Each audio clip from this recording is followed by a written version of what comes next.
আজ আমি আমার স্নেহের ছাত্রছাত্রীদের জন্য নিয়ে এসেছি দশম শ্রেণীর একটি কবিতার আলোচনা। অসুখী একজন। কবিতাটি লিখেছেন পাবলো নেরুদা। পাবলো নেরুদা সম্পর্কে একটু তথ্য তোমাদের জানিয়ে রাখি। পাবলো নেরুদা জন্মগ্রহণ করেন 1904 সালের 12ই জুলাই। তাঁর বাবা দেল কারমেন রেইন্স ছিলেন একজন রেলের কর্মচারী, আর তার মা রোজা বাসোয়াল্টো ছিলেন প্রাথমিক বিদ্যালয়ের শিক্ষিকা। কবির যখন 1 মাস বয়স তখন তার মা যক্ষ্মা রোগে মারা যান। মাতৃহীন এই শিশুটিকে পালন করেন তার সৎ মা সার্ভিয়া। এই পাবলো নেরুদা ছিলেন একজন প্রখ্যাত কবি, কূটনীতিবিদ, রাজনীতিবিদ হিসেবেও তার পরিচয় আছে।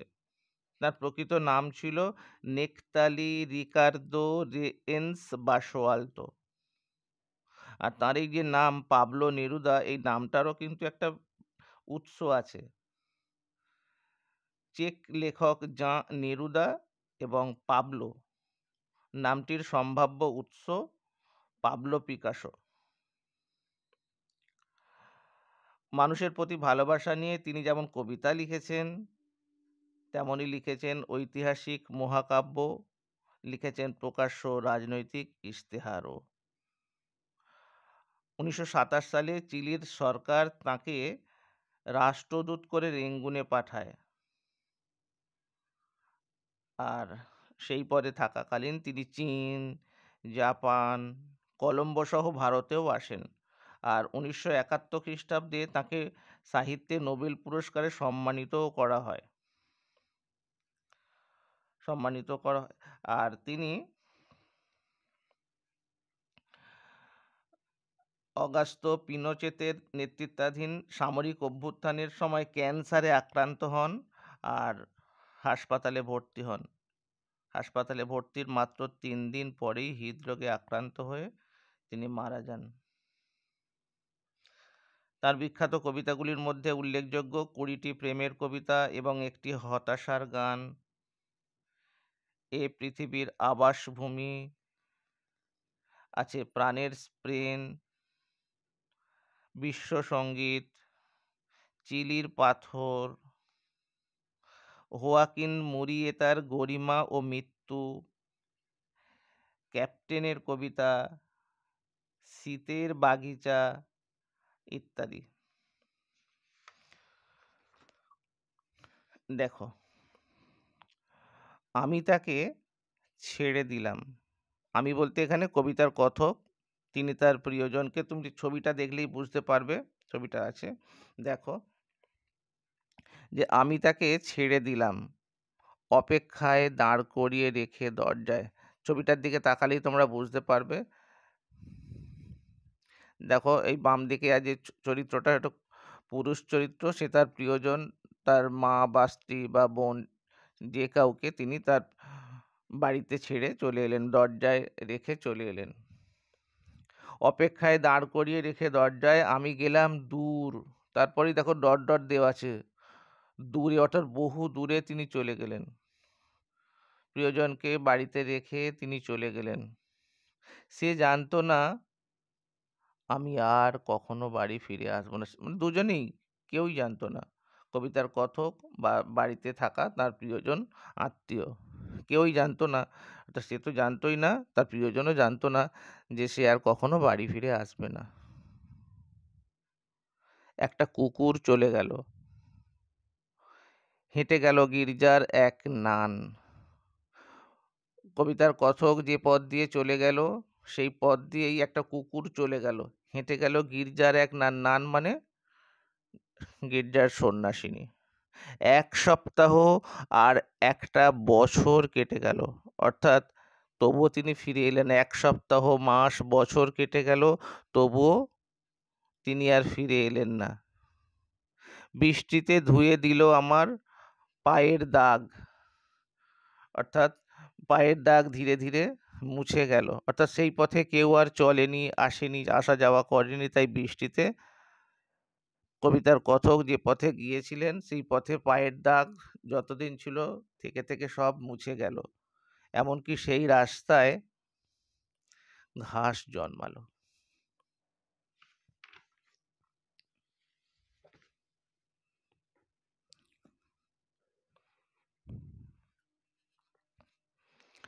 আর একটার পর একটা পাথরের মতো পর পর পাথরের মতো বছরগুলো নেমে এলো তার মাথার ওপর। কার মাথার ওপর? তার প্রিয়জনের মাথার ওপর। অর্থাৎ সে যেন পাথরের, প্রিয়জনের অপেক্ষায় থাকতে থাকতে সে পাথরের মতো হয়ে গেল। বছরের পর বছর সে তার প্রিয়জনের জন্য অপেক্ষা করতে লাগলো, তার প্রিয়জন আর এলো না। এমন সময় বলা হচ্ছে দেখো যে তারপর যুদ্ধ এলো। তোমাদের বলে রাখি, এই যুদ্ধ বলতে স্পেনের গৃহযুদ্ধের কথা এখানে বলা হচ্ছে। স্পেনের গৃহযুদ্ধের প্রসঙ্গ এই কবিতায় আছে। যুদ্ধ কিভাবে এলো? পরের লাইনেই তার উত্তর আছে, যে রক্তের এক আগ্নেয় পাহাড়ের মতো। যুদ্ধ কিভাবে এলো প্রশ্ন এলে তোমরা লিখতেই পারবে যে রক্তের এক আগ্নেয় পাহাড়ের মতো। তার পরিণতি কি হলো? পরিণতি কি হলো দেখো, শিশু আর বাড়িরা খুন হলো। যদিও এখানে ভাষাটা একটু অন্যরকম ভাবে, যেটা অনুবাদের মধ্য দিয়ে ভাষাটা এভাবে হয়েছে, দেখো বাড়িরা খুন হলো মানে বাড়ির সমস্ত মানুষজন, শিশুও বাদ গেল না। তবে সেই মেয়েটির মৃত্যু হলো না, যে অপেক্ষমান। যুদ্ধের ভয়াবহ পরিণতি ফলস্বরূপ দেখো কি ঘটেছে, দেখো দেখলে বুঝতে পারবে যে সমস্ত সমতলে ধরে গেল আগুন। শান্ত হলুদ দেবতারা, যারা হাজার বছর ধরে ডুবেছিল ধ্যানে, উল্টে পড়ল মন্দির থেকে টুকরো টুকরো হয়ে। তারা আর স্বপ্ন দেখাতে পারল না। ওখানটা আমি আবারও বলছি যে যুদ্ধ কিভাবে এলো দেখো, রক্তের আগ্নেয় পাহাড়ের মতো, তাতে ক্ষয়ক্ষতি হলো, শিশু বাড়িরা অর্থাৎ বাড়ির সমস্ত কিছু মানুষজন, বাড়িও ধ্বংস হলো। তবে মেয়েটি বেঁচে রইল, মেয়েটির মৃত্যু হলো না, সে তার প্রিয়জনের জন্য অপেক্ষা করতে লাগলো। এদিকে দেখা গেল সমস্ত সমতলে ধরে গেল আগুন, আর মন্দিরে থাকা শান্ত হলুদ দেবতারা, যারা হাজার হাজার বছর ধরে ধ্যানে ডুবেছিল, তারাও কিন্তু নিজেদের অস্তিত্ব রক্ষা করতে পারলো না।